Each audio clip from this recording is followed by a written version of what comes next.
आगो लाउँदै trade union खोल्दै त्यो ट्रेड युनियनबाट मान्छे नेता बन्ने, सरकारले गतिलो काम नगर्ने। अनि त्यो सरकारले गतिलो काम गरेन भनेर कसैले कमेन्ट लेख्यो, कसैले सोच मात्रै त्यो सरकारप्रति नकारात्मक राख्यो भने त्यसलाई ठिक बनाउन किसानलाई अनुदान दिने अनुदान त ठप्प बन्द गर्नुपर्छ। यो कार्यकर्ता पाल्ने नयाँ रणनीति हो। 25,000 महिनाको तलब कसैले पायो भने यहाँ सबै साथीहरूले काम गर्छन्। युवालाई रोजगारी दिने भन्नुहुन्छ, के आधारमा दिनुहुन्छ तपाईँ? युवालाई कसरी दिनुहुन्छ? 14,213 जना मान्छे रातो बाकसमा लास भएर फर्केको छ विदेशबाट।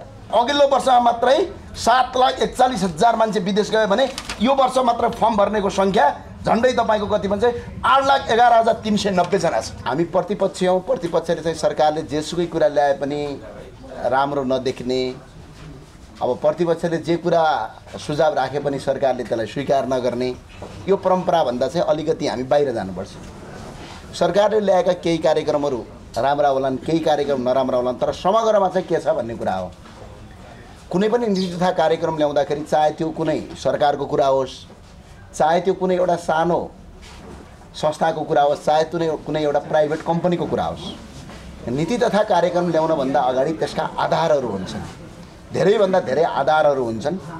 ती आधारहरूको आधारमा, ती आधारहरूको बेसमा चाहिँ नीति तथा कार्यक्रम बन्ने गर्छ। जस्तै उदाहरणका लागि अहिले नीति तथा कार्यक्रममा चाहिँ के हो भने जस्तो उद्देश्य स्पष्ट हुनु पर्यो। राज्यको इकोनोमी कहाँ जाने हो, देशको अर्थव्यवस्था कहाँ जाने हो भन्नुभयो। यहाँनिर यो सरकार कहाँनिर अहिले उद्देश्य निश्चित छैन भने सरकारको, जस्तै उदाहरणका लागि सुरुमै सरकारले हिजो तथा नीति तथा कार्यक्रममा एउटा शब्दावली प्रयोग गरेको छ, समाजवाद उन्मुख अर्थतन्त्रको कुरा गरिएको छ। समाजवाद उन्मुख अर्थतन्त्र भने के हो? यसलाई गएर अहिले नेपाली शब्दकोशमा हेर्नुहोस् त। समाजवाद उन्मुख अर्थतन्त्र भनेको कसैको पनि निजी लगानी नहुने भन्ने हो। सबैको लगानी, निजी लगानी नहुने, कुनै पनि निजी कम्पनी नहुने, जति पनि तपाईँको नेपालका जति पनि इन्डस्ट्रीहरू छन् सबै सरकारीकरण गर्ने भने हो। यो अहिले नेपालमा लगानी नआउनुको मुख्य कारण भनेको संविधानको त्यही कुरा बाधक हो। अहिले हामी ग्लोबलाइजेसनमा छौँ, संसारभरिका इन्डस्ट्रीहरू नेपाल आएर विश्वको सबभन्दा ठुलो तपाईँको अर्थव्यवस्था भएको देश चीन उत्तरमा छ, सबभन्दा बढी जनसङ्ख्या भएको देश दक्षिणमा छ। यहाँ उत्पादन गरेर अन्तर्राष्ट्रिय बजारमा लिने बेला यिनीहरू संविधानमा के लेखिदिन्छन्? समाजवाद उन्मुख अर्थतन्त्र लेखिदिन्छन्। अनि अहिले लगानी नै नल्याऊ भनेर लेखिदिन्छन्। अनि मान्छे आएर लगानी गर्छ। अन्तर्राष्ट्रिय कम्पनीले, इन्टरनेसनल कम्पनीहरूले त्यो त संविधानको धारा हेर्छ नि त। यो संविधानै गलत देखे पहिला कुरा। यिनीहरू त कम्युनिस्ट बन्नु छ, किनभने त्यो मरिसक्या मार्क्स आउँछ कि देश बनाउँछ कि भनेर बस्ने हुन्, मरिसक्या लेनिन आएर देश बनाइदिन्छ कि भनेर दिवा सपना देख्ने नहुन्। तर अहिलेको अवस्था हिजो यही नीति तथा कार्यक्रममा स्पष्ट उद्देश्य के भएन भने सुरुमा समाजवाद उन्मुख अर्थतन्त्र भएको व्यवस्था गरिनेछ भनेर नीति तथा कार्यक्रममा आयो, तर पछाडिपट्टि फेरि के भन्यो? निजी लगानीलाई पनि अगाडि बढाइनेछ भने। अब यो कसरी हुन्छ? यो त दुईटा भाष्य परिणाम गर्यो नि त।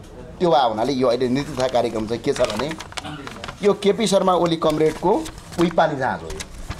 ठ्याक्कै पानी जहाज, हे रेल अनि हावाबाट बिजुली, घर घरमा ग्यासको पाइप जस्तै नीति तथा कार्यक्रम हिजो आयो। हामीले त्यसलाई स्पष्ट भनिसक्यौँ।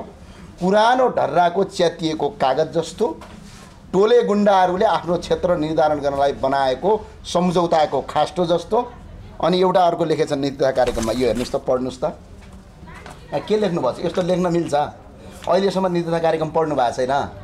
नीति तथा कार्यक्रम भनेको देशको इकोनोमीको कुरामा जाने हो। यो कुनै राजनीतिक व्यवस्थाको लागि लेख्ने हो र? यहाँ लेखिया छ, हेर्नुहोस् यहाँ के लेखिया छ? समाजमा बेला बेला प्रकट हुने नकारात्मक सोचको दोहन गरी संविधान र व्यवस्थाप्रति अफवाह फैलाई अराजकता सिर्जना गर्ने पक्ष विरुद्ध सङ्घीय लोकतान्त्रिक गणतन्त्रलाई सुदृढ गर्दै नेपाली जनताको बलिदान सङ्घर्ष आन्दोलन ल्याएको दुर्गामी महत्त्व उपलब्धता रक्षा गर्न यो सरकार दृढ छ भन्छ। यो नीति तथा कार्यक्रममा ल्याउने कुरा हो। शिक्षा विधेयक पास गर्ने पनि नीति तथा कार्यक्रममा आउने कुरा हो। यो त्यो त संसदको अधिवेशनमा आउने कुरा हो नि त। स्पष्ट कुरा कहाँनिर छ भने कसैले आवाज ननिकालुन्। हिजो मैले रिपोर्टर्स क्लबमा हो कि कहाँ एउटा हेरेको थिएँ, कुलमान घिसिङ हुँदाखेरि चाहिँ नेपाल विद्युत प्राधिकरण फाइदामा छ, अब हिजै घाटामा लागिसक्यो भन्ने हो। अब लोड सेडिङ छ कि छैन भन्दाखेरि एकजना साथीले सोध्नु भएको थियो। त्यहाँ मैले हेर्दाखेरि के देखेँ? सबैले लोड सेडिङ। अहिले अस्ति पनि हाम्रो घरमा लोड सेडिङ भयो, अस्ति दिनैभरि लोड सेडिङ भयो। अहिले पनि काठमाडौँमा गल्ली गल्लीमा गएर तपाईँ सोध्नुहोस्, देशका विभिन्न ठाउँमा जानुहोस्, सुर्खेतमा सोध्नुहोस्, चाहे विराटनगरमा सोध्नुहोस्, आज बत्ती छैन। अनि तपाईँको के गरिराखेको थियो भने त्यस पछाडि चाहिँ लोड सेडिङ छ कि छैन भने एकजना मान्छेले मात्र छैन भनिरहेको थियो। यस्तो किसिमको अवस्था यो सरकारको छ। अब यसरी विरोध गर्न नपाइने भन्यो अहिलेको नीति तथा कार्यक्रमले। नकारात्मक सोच नराख्ने, सरकारले गतिलो काम गर्नु पर्यो नि त। सरकारले गतिलो काम नगर्ने, अनि त्यो सरकारले गतिलो काम गरेन भनेर कसैले कमेन्ट लेख्यो, कसैले सोच मात्रै त्यो सरकारप्रति नकारात्मक राख्यो भने त्यसलाई ठिक बनाउने भनेर यो नीति तथा कार्यक्रममा ल्याएर नेपालको संविधान मान्दिन भन्न पाउने अधिकार पनि नेपालका जनताको छ। यो व्यवस्था मान्दिन भन्न पाउने अधिकार पनि नेपालको जनताको छ। किनभने यो व्यवस्था मान्दिन भनेरै हामीले चुनाव जितिरहेको। हाम्रो राजनीतिक मार्गदर्शन स्पष्ट छ कि अब हाम्रो आवाज दबाउने कुरा हो त। अनि नीति तथा कार्यक्रममा ल्याउने कुरा के हो? नीति तथा कार्यक्रममा ल्याउने कुरा त देशको आगामी आर्थिक रणनीति, वैदेशिक रणनीति, परराष्ट्र नीतिका कुराहरू होलान् नि त। तर त यहाँ के देखियो? राजनीतिक भाष्य परिणत गरेर नीति तथा कार्यक्रममा ल्याएको देखियो। र अब नीति तथा कार्यक्रममा अर्को एउटा गजबको कुरा ल्याएका छन्, जो 11वटा पोइन्ट अहिले नयाँ भनिएको छ। अब यो चाहिँ के भनेपछि युवालाई रोजगारी दिने भन्नुहुन्छ। के आधारमा दिनुहुन्छ तपाईँ युवालाई? कसरी दिनुहुन्छ? नेपाल सरकारको कुनै संस्थान बचेका छन्? ब्रिकोटी कागज कारखाना छ, आज गोरखाली टायर छ। नेपालको गभर्मेन्ट त सबै सक्यौ नि होइन तिमीहरू मिलेर। पहिला अलिअलि बचेका थिए, 46 सालमा लिबरलाइजेसन भएपछि देशका इन्डस्ट्रीहरू सकिए। अनि त्यसपछि बचेका थिए, माओवादीको द्वन्द्वले सकिए। हरेक व्यापारीलाई चन्दा माग्ने, हरेक ठाउँमा ट्रेड युनियन खोल्ने। अझ त्यसपछि अलिअलि बाँकी रहेका अहिले आगो लाउँदै ट्रेड युनियन खोल्दै त्यो ट्रेड युनियनबाट मान्छे नेता बन्ने। ल जानुहोस् त वीरगञ्जतिर के थियो अहिले मधेस, अहिलेको मधेसवादी दल साथीहरूले भन्नुहुन्छ हामीले मधेसको उत्थान गऱ्यौँ। 10 जना मान्छेलाई रोजगारी दिनुहोस् न, टाढा जानु पर्दैन। के थियो हिजो? त्यही मधेसमा हिजो वीरगञ्ज चिनी मिल थियो, त्यही मधेसमा हिजो कृषि औजार केन्द्रहरू थिए, त्यही मधेसमा ठुल्ठुला इन्डस्ट्रीहरू थिए। तर आज कहाँ छन्? विराटनगरको जुट मिलले गर्दाखेरि विराटनगर र आसपासका क्षेत्रका मान्छेहरू के थियो? त्यहाँबाट जुटबाट कमाइ गर्थे र किसानले पैसा पाउँथे। त्यो जुट त किसानले उत्पादन गर्ने हो नि त। तर आज त्यो जुट मिल त बन्द भयो नि त। आज पनि जुटको कारोबार कति हुन्छ विश्वमा? खरबमा हुन्छ कारोबार हो। हामीले भारत लगायत अन्य देशमा जुटको तपाईँको पुरै हामीले यहाँबाट जुट तपाईँको एक्सपोर्ट गर्थ्यौँ। तर आज त्यो त साम्य भयो नि, चिनी मिलसम्म बन्द भयो। कृषि औजार केन्द्र अहिले बिचरा महावीर पुनले अरूसँग पैसा मागेर ल्याएर तपाईँको चलाउनु पर्ने छ। यस्ता कुराहरू नीति तथा कार्यक्रममा आउनुपर्ने हो नि त। तर ती कुराहरू आएनन्। युवाहरूलाई रोजगारी दिनुपर्ने कुराहरू, अनि रोजगारी दिनेले कसरी दिनुहुन्छ? तपाईँ नेताको घरमा काम गर्नलाई राख्नु त कहाँ जानुहुन्छ? यहाँ 25,000 महिनाको तलब कसैले पायो भने यहाँ सबै साथीहरूले काम गर्छन्। अनि नीति तथा कार्यक्रममा यो पत्रकारको बारेमा सोच्ने भन्ने कुरा अहिले साथीले हाँसो मजाकमा भए पनि सोध्नु भएको थियो। के गर्नुपर्छ? हामी अहिले मोनिटाइजेसनमा छौँ। हाम्रो इकोनोमी अहिले फेसबुकले 1 वर्षमा 10 अर्बभन्दा बढी पैसा नेपालबाट लिएर जान्छ। फेसबुकलाई नेपालमा मोनिटाइजेसन गर्ने सरकारको नीति तथा कार्यक्रम हुनुपर्छ कि पर्दैन? त्यो आयोग है, किनभने त्यहाँ हावाबाट बिजुली निकाल्ने उखान टुका भन्ने बाहेक मान्छे छैनन्। यस्ता सोच त आउँदैन। समस्या त्यहाँनिर हो। अहिले फेसबुक, टिकटक, इन्स्टाग्राम, गुगलहरू, युट्युबहरू मोनिटाइजेसन त फेसबुक नेपालमा छैन नि त। अहिले पनि फेसबुक नेपालमा मोनिटाइजेसन गर्नुपर्छ, सामाजिक सञ्जाल गर्नुपर्छ भन्ने कुरा अहिले नीति तथा कार्यक्रममा आइदिएको भए श्रमजीवी पत्रकारहरू अहिले तपाईँको कति आम्दानी हुन्थ्यो भन्नुहोस् त?